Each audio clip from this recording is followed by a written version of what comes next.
Hello guys, कैसे हैं आप लोग। उम्मीद है आप सब खुश रहे हो, अच्छे रहे हो। तो आज की वीडियो हम शुरू करते हैं और देखते हैं इसमें क्या है। तो आज का टॉपिक आप देख सकते हैं, एक शायर की बात चलेगी जिसमें बात करते हैं नज़ीर अकबर आबादी की। ठीक है।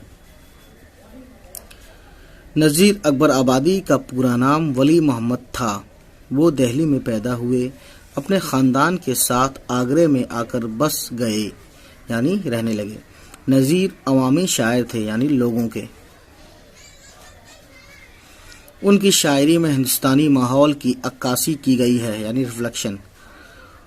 उन्होंने यहाँ के मौसमों, मेलों, त्योहारों और इंसानी ज़िंदगी के मुख्तलिफ पहलुओं पर बहुत सी नज़में लिखी हैं। सामने के मौज़ूआत को सीधी सादी ज़बान में बयान करना नज़ीर की बहुत बड़ी खूबी है। उनके पास अल्फाज का गैर मामूली ज़ख़ीरा था। वो मौके और मौजू के एतबार से मुनासिब अल्फाज का इस्तेमाल करते हैं। उनके कलाम में तासीर बहुत है। रोटियां, बंजारा नामा, मुफलिसी, होली, आदमी नामा और कृष्ण कन्हैया का बालपन वगैरह उनकी मशहूर नज़में हैं।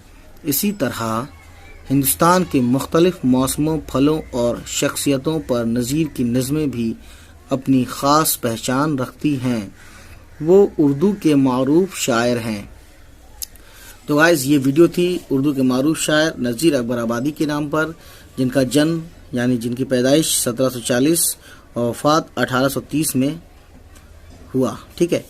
चलिए गाइस, हो गया आपसे फिर मुलाकात इनकी एक नज़्म के साथ, और तब तक हमारी सारी वीडियो देखते रहें और उन सभी को हमारी ये वीडियो शेयर करें जिनको उर्दू पढ़नी है या जिनके पास एनसीईआरटी की बुक है। चलिए फिर मिलते हैं आपसे। Bye bye, take care.